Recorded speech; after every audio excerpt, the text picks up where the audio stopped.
नमस्कार बच्चों, अभी तक आपने भाग एक यानी पार्ट एक के भाग पहला आपने देख चुके थे। अब इसके आगे पार्ट 2 यहाँ से चल रहे हैं कि दो बैलों की कथा में जब वो अपनी मालकिन के यहाँ पहुँच गए और वे वहाँ पर आपस में एक दूसरे से कहने लगे कि यहाँ से भागेंगे तो बच्ची परेशान होगी। लेकिन जब बच्ची ने कह दिया कि वे दोनों बैल भागे जा रहे हैं फूफा वाले, तब दोनों दौड़ लगाई और वहां से भाग गए। इसके आगे ही कथा है कि अरे यह क्या, आगे चले तो देखा कि कोई सांड दहाड़ता हुआ चला रहा है और सामने जब पहुंचे तो दोनों में से अगले पगले झांकने लगे कि सांड इतना तगड़ा है और हम उससे लड़ नहीं सकते, तो फिर भी भिड़ना जान से हाथ धोना है, ये सोचकर दोनों उससे भिड़ गए। तो मोती ने मुंह भाषा में कहा, बुरे फंसे जान बचेगी, कोई उपाय सोचो। तो हीरा ने चिंतित स्वर में कहा, अपने घमंड में भूला हुआ है तो आरत विनती न सुनेगा, या अर्थात ये सांड इतना मस्त है कि इससे विनती भी की जाए कि हम लड़ना नहीं चाहते तो ये नहीं सुनेगा। तो मोती हीरा ने फिर कहा कि चलो भाग क्यों ना चले। तो मोती ने कहा कि भागना तो कायरता है, अर्थात हम मैदान छोड़कर नहीं भाग सकते, तो फिर यही मरो। तो वंडा तो 9-11 होता है। उन्होंने कहा कि तुम तो यही मरो, मैं यहाँ से भाग रहा हूँ। और जो दौड़ाए अर्थात वो पीछे दौड़े, तो फिर कोई उपाय सोचो। उपाय यही है कि उस पर हम दोनों जाने एक साथ आक्रमण करें, एक साथ आक्रमण करने से हम उसे हरा पाएंगे। तो ऐसा है कि मैं आगे से खरीदता हूँ, तुम पीछे से देखना, दोहरी मार पड़ेगी तो भाग खड़ा होगा। तो मेरी ओर झपटे तो तुम बगल से उसके पेट में सींग उछेड़ देना, और जब मेरे पीछे आए तो तुम उसे मार देना। दोनों में से जान हथेलियों पर लेकर उसकी ओर लगती। सांड को भी संगठित शत्रुओं से लड़ने का अभ्यास न था, वो तो सीधा लड़ना जानता था। तो एक सीधे बढ़ा तो दूसरे ने उसे सींग उछेड़ा, फिर जब दूसरे की ओर दौड़ा तो दूसरे ने सींग उछेड़ा। अंत में क्रोध में आकर वह एक के पीछे फिरा तो हीरा ने दूसरे पहले से सींग उड़ा दिया। आखिर बेचारा जख्मी होकर भागा और दोनों मित्रों से दूर तक खदेड़ दिया, अर्थात दोनों ने उस शत्रु को जो पराजय सांप था उसे हरा दिया। दोनों मित्र विजय के नशे में झूमते हुए आगे चले जाते थे। मोती ने अपनी सांकेतिक भाषा में कहा, मेरा तो जी चाहता है कि बच्चा को मार ही डाले। हीरा ने तिरस्कार किया, गिरे हुए बैरी पर सींग न चलाना चाहिए, यह सब ढोंग है। बैरी को ऐसा मारना चाहिए कि फिर ना उठे। अब घर कैसे पहुंचेंगे यह सोचो। तो हीरा ने कहा कि पहले कुछ खा पी लो, इसके बाद चलेंगे। सामने मटर का खेत था, मोती उसमें घुस गया और हीरा मना करता रहा, पर उसने एक न सुनी। अभी 2-4 ग्रासी खाए थे कि 2 आदमी लाठियां लिए दौड़े आए और दोनों मित्र को घेर लिया। हीरा तो मैर पर था, निकल गया। मोती सींचे हुए खेत में था, उसके खुर कीचड़ में सनने लगे, जिसके कारण वह पकड़ा गया। प्रातः दोनों मित्रों को कांजी होठ में बंद कर दिया। दोनों मित्रों को जीवन में पहली बार ऐसा सप्ताह पड़ा था कि सारा दिन बीत गया और खाने को एक टंका भी ना, अर्थात कानी हाउस में यह था, खाने को नामात्र को देते थे, पानी ही पिला देते थे, क्योंकि वहां बैल कमजोर हो जाते थे, वहां उनकी देख सुनने वाला कोई नहीं था। तो वहां देखा कि यहाँ पर कई भैंसें थी, कई बकरियां, कई घोड़े और कई गधे थे, पर किसी के सामने चारा ना था। सब जमीन पर मुर्दों की भांत पड़ी थी और एक दूसरे को टकटकी लगाए देखते रहे, पर कोई चारा लेकर आता न दिखाई दिया। तब दोनों ने दीवार की नमकीन मिट्टी चाटनी शुरू कर दी, पर इससे क्या होता। रात को जब कुछ भोजन न मिला तो हीरा के दिल में विद्रोह की ज्वाला भड़क। मोती से बोला, अब तो नहीं रहा जाता। मोती ने सिर लटकाए हुए जवाब दिया, मुझे तो मालूम होता है कि प्राण निकल रहे हैं, इतनी जल्दी हिम्मत ना हारो भाई, यहाँ मैं भागने का कोई उपाय सोचता हूँ, आओ दीवार तोड़ डालें। तो मोती ने कहा मुझसे तो यह सब नहीं होगा, बस इसी बूते पर करते थे सारी अकड़ निकल गई। बाड़े की दीवार कच्ची थी, हीरा मजबूत तो था ही। उसने अपने नुकीले सींग दीवार पर गड़ा दिए और एक जोर मारा तो मिट्टी का थोड़ा सा टुकड़ा गिरा और फिर उसने आधी रात से ऊपर तक खोदता रहा। दोनों गधे अभी तक खड़े थे, सोच रहे थे कि भागे या ना भागे, और मोती ने अपने मित्र की रस्सी तोड़ने में लगा हुआ था। जब वह हार गया तो हीरा ने कहा, तुम जाओ, मुझे यहीं पड़ा रहने दो, शायद कहीं भैंस हो जाए। मोती ने आंखों में आंसू लाकर कहा, तुम मुझे इतना स्वार्थी समझते हो हीरा? हम सब इतने दिनों एक साथ रहे, आज तुम विपत्ति में हो, मैं तुम्हारा साथ नहीं छोड़ा। अर्थात मोती ने दीवार तो तोड़ दी, लेकिन हीरा की रस्सी नहीं। उसने कहा कि हीरा ही तोड़ दो। रात को उन्हें जब कुछ भोजन न मिला तो हीरा के दिल में विद्रोह की ज्वाला भड़कती। मोती से बोला, अब तो नहीं रह जाता मोती। मोती ने सिर लटकाए हुए जवाब दिया, मुझे मालूम होता है कि कहाँ निकल रहे हो, इतनी जल्दी हिम्मत न हारो भाई, तो यहाँ से भागने का कोई उपाय निकालना चाहिए। उन्होंने कहा, आओ दीवार तोड़ डालें। तो हीरा ने कहा कि मुझसे ये ना हो सके, क्योंकि मैं बहुत ही कमजोर हो गया हूँ। बस इसी बूते पर आकर थे, सारी अकड़ निकल गई। बाड़े की दीवार कच्ची थी, हीरा मजबूत तो था ही। अपने नुकीले से दीवार पर गड़ा दिए और जोर मारा तो मिट्टी का एक टिप्पण निकल आया। फिर तो उसका आधी रात से ऊपर हो चुकी और उसने दीवार खोल दी। उसने सब जानवरों को निकाल दिया। दोनों गधे अभी तक खड़े सोच रहे थे कि भागे या ना भागे, और मोती अपने मित्र की रस्सी तोड़ने में लगा हुआ था। जब वह हार गया तो हीरा ने कहा, तुम जाओ, मुझे यहीं पड़ा रहने दो, शायद यहीं कहीं फिर भैंस हो जाए। तो मोती ने आंखों में आंसू भरकर कहा कि जीवन भर मैंने तुम्हारा साथ दिया है, ऐसी मुसीबत में छोड़कर मैं तुम्हें नहीं जा सकता। हम और तुम इतने दिनों एक साथ रहे, आज विपत्ति में हो, मैं तोड़कर अलग हो जाऊं, ऐसा मुझसे ना हो सके। हीरा ने कहा, बहुत मार पड़ेगी, लोग समझ जाएंगे कि यह सब तुम्हारी शरारत है। तो मोती ने गर्व से बोला, जिस अपराध के लिए तुम्हारे गले में बंधन पड़ा हुआ है, उसके लिए अगर मुझ पर मार पड़ गई तो क्या चिंता। अर्थात मित्र के लिए मैं अपनी जान भी कुर्बान कर सकता हूँ, इससे मुझे कोई दोष नहीं। जब इतना हो ही गया है तो मैं 9-10 प्राणियों की जान बचा दी, अर्थात जितनी गाय भैंसें और बकरियां वहां थी, इन्होंने मार मार कर वहां से इन्हें भगा दिया। वे सब तो आशीर्वाद देंगे ही। यह कहते हुए मोती ने दोनों गधों को सींग मार मार कर भगा दिया, क्योंकि गधे वहां से निकलना नहीं चाहते, तो मोती ने उनको सींग मारकर बाहर निकाल दिया। तो और तब अपने बंधु के पास आकर सो रहा। भोर होते ही मुंशी और चौकीदार तथा अन्य कर्मचारियों में कैसी खलबली मची, इसके लिखने की आवश्यकता नहीं, क्योंकि कांजी हॉर्स टूट चुका था, वहां के सब जानवर भाग चुके थे, जिसके कारण सभी अधिकारियों को चिंता पड़ रही थी। बस इतना ही काफी था कि मोती की खूब मरम्मत हुई और उसे भी मोटी रस्सी से बांध दिया गया। तो एक सप्ताह तक दोनों मित्र वहां पर नहीं पड़े, अर्थात कांजी हॉर्स में दोनों मित्र ही रहे, बाकी और कोई जानवर नहीं था। उनको खाने पीने को नहीं दिया जाता था, जिसके कारण वो दोनों बहुत ही कमजोर हो गए थे, अर्थात उठने तक की ताकत उनमें न रही, उनकी हड्डियां निकल आई थी।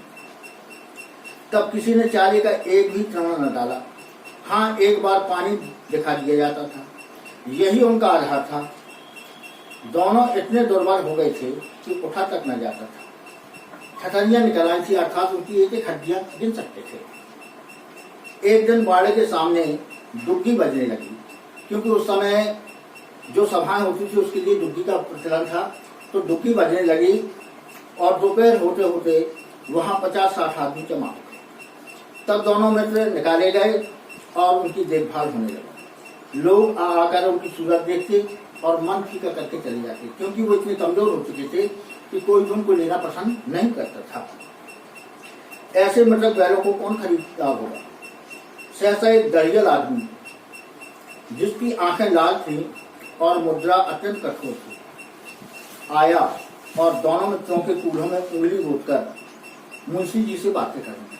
अर्थात एक व्यक्ति जिसके मुंह पर दाढ़ी थी, आंखें लाल थी, उसने इन दोनों को पसंद किया और इनके कूलों को घोंटकर मुंशी जी से इनके बारे में बात करने लगा। उसका चेहरा देखकर अंतर जन से ही दोनों मित्रों के दिल का वह कौन है और उन्हें क्यों टटोला जा रहा है, इस विषय में उनको कोई संदेह न हुआ। दोनों ने एक दूसरे को भीत नेत्रों से देखा, उससे झुका दिया। अर्थात दोनों एक दूसरे से मन ही मन डर रहे थे, लेकिन कुछ न करके वो अपने उन्होंने नेत्रों को झुका दिया। हीरा ने कहा, गया के घर से नाहक भागे, अब तो जान न बचेगी, क्योंकि ये आदमी मुझे बहुत ही क्रूर दिखाई देता है, ऐसा लगता है ये जानवरों को काटने वाला है। मोती ने अश्रद्धा से भाव में उत्तर दिया, कहते हैं भगवान सबके ऊपर दया करते, तो उन्हें हमारे ऊपर क्यों दया नहीं आएगी। अर्थात हमने किसी का कुछ बिगाड़ा नहीं है, तो ईश्वर हमारे ऊपर भी दया करेंगे और हमारी रक्षा करने के लिए अवश्य कोई उपाय करेंगे। भगवान के लिए हमारा मरना जीना दोनों बराबर है। चलो अच्छा ही है, कुछ दिन उसके पास तो रहेंगे। एक बार भगवान ने लड़की के रूप में हमें बचाया, तो क्या अब न बचाएंगे। अर्थात जब हम मुसीबत में थे, हमें कोई खाना पानी नहीं दे रहा था, उस समय गया के घर से एक लड़की थी जो हमें रात को रोटी दी जाती थी। अर्थात ईश्वर ने हमें उस रूप में रक्षा की, तो इस समय भी ईश्वर किसी न किसी रूप में हमारी रक्षा करेंगे, ऐसा दोनों बैलों ने सोचा। यह आदमी छुरी चलाएगा, देख लीजिए, तो क्या चिंता है, मांस खाल सींग ही सब किसी न किसी काम तो आ जाएंगे। अर्थात परोपकार के लिए हमारा शरीर है, यदि ये छुरी भी चलाएगा तो हमारे सींग हड्डी और मांस किसी दूसरे काम में जरूर आना चाहिए। अर्थात हम परोपकार का कार्य ही करेंगे। नीलाम हो जाने के बाद दोनों मित्र उस दरिया के साथ चले। दोनों की बोटी बोटी कांप रही थी, डर के मारे वे दोनों कांप रहे थे। बेचारे के पांव न उठ सकते थे, पर भय के मारे गेट से बच के भागे जाते। अर्थात क्योंकि वह जरा भी चाल धीमी होने पर ऐसे जोर का डंडा जमा देता है, जिसके कारण उन्हें आगे आगे चलना पड़ता है। अर्थात वो क्रूर भी था, उनके मार्ग में या उनके रुकने पर उन्हें डंडा चला देता है, जिसके कारण उन्हें मजबूर होकर वहां से चलना पड़ता था। राह में गाय बैलों का एक झुंड हरी भरी खेतों में चरता हुआ नजर आया। सभी जानवर प्रसन्न थे, चिकने चपल थे, अर्थात सभी स्वस्थ थे और बलवान थे। कोई उछलता था, कोई आनंद से बैठा पागल कर रहा था। कितना सुखी जीवन था इनका, और एक हम हैं, कितनी मुसीबत में चल रहे हैं, पर कितने स्वार्थी हैं सब। किसी को चिंता नहीं कि उनके दो भाई बधिक के हाथ पड़े, कैसे दुखी है। सहसा दोनों को ऐसा मालूम हुआ कि यह परिचित राह है। अर्थात आगे चलने पर उन्हें ऐसा लगा कि रास्ता मेरा जाना पहचाना है, तो उन्हें बड़ा खुशी हुई। हाँ, इसी रास्ते से गया उन्हें ले गया था। अब उन्हें ध्यान आया कि इसी रास्ते पर चलकर हम गया के घर गए थे। तो वही खेत, वही बात, वही गांव मिलने लगे। प्रतिक्षण उनकी चाल तेज होने लगी। सारी थकान, सारी दुर्बलता गायब हो गई। आह, यह लोग अपना ही हार आ गया। बैलों को ध्यान आ गया कि हम इसी हार में चलने के लिए आते थे, तो जैसे जैसे पास जाते गए उन्हें अपने संपूर्ण ध्यान आता गया। इसी कुएं पर हम पुर चलाने आया करते थे। पुर कहलाता है उस समय चरखी चलाने की प्रथा थी, जिसके पानी के द्वारा खेतों को सींचा जाता था, और यही वह कुआं है जहां हम पुर चलाया करते थे। मोती ने कहा, हमारा घर नगीच आ गया है। नगीच का मतलब बिल्कुल पास ही आ गया है। हीरा बोला, भगवान की दया है, मैं तो अब घर भागता हूं। तो मोती ने कहा कि वह जाने देगा, इसे मैं मार गिराता हूं। अर्थात मोती ने कहा कि मैं इसे मार गिराता हूं। नहीं नहीं, दौड़कर थान पर चलो, वहां से हम आगे न जाएंगे। बोले नहीं, मारना ठीक नहीं है, चलो दौड़कर हम अपने अपने स्थान पर पहुंच जाएंगे और वहां से आगे नहीं जाएंगे। दोनों उन्मत्त बछड़ों की भांति कुलेना करते हुए घर की दौड़। कहाँ तो उनमें बिल्कुल चलने की शक्तियाँ नहीं थी, ताकत नहीं थी, लेकिन फिर भी जैसे ही उन्हें अपना घर नजदीक आया, समझ में आया, वो नए बच्चों की भांति दौड़ते हुए वहां से भागे और अपने स्थान की ओर चल लिए। वह हमारा थान है। दोनों दौड़कर अपने स्थान पर आए और खड़े हो गए। दरियल भी पीछे पीछे दौड़कर चला आ रहा था, वो भी स्थान तक पहुंचा। झूरी द्वार पर बैठा धूप खा, झूरी जिसके दोनों बैल थे वो दरवाजे पर बैठा हुआ धूप खा रहा था। बैलों को देखते ही दौड़ा और उन्हें बारी बारी से गले। उसने देखा कि मेरे बैल लौट आए हैं, तो उसके हृदय में इसने मापा और वह दोनों को अपने गले से लगाने लगा। मित्रों की आंखों में आनंद की आंसू बहने लगे, बैलों की नेत्रों में भी आंसू आ गए। अर्थात यहाँ मानव और पशु के प्रेम व्यवहार का वर्णन किया गया है, अर्थात दोनों ही रोने लगे।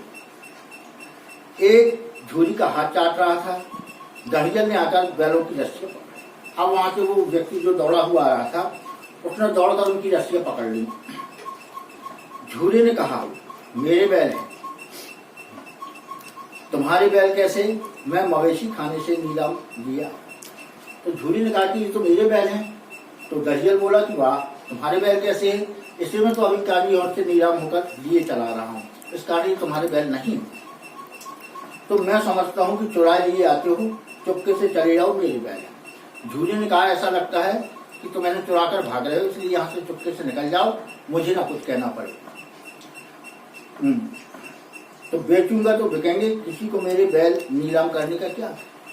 झूरी ने कहा, जब मैं बेचूंगा तभी तो बिकेंगे, उसे नीलाम करने का क्या है? अर्थात काली से तुम लाए हो। तो दरियल बोला, मैं जाकर थाने में रपट कर दूंगा। मेरे बैल हैं, इसका सबूत यह है कि मेरे द्वार पर। झूरी को जब तर्क न सूझा तो उसने कहा कि मेरे बैल हैं और मेरे दरवाजे पर ही खड़े हैं, अर्थात यहाँ से कुछ जाना नहीं चाहते, आप खींच रहे हैं।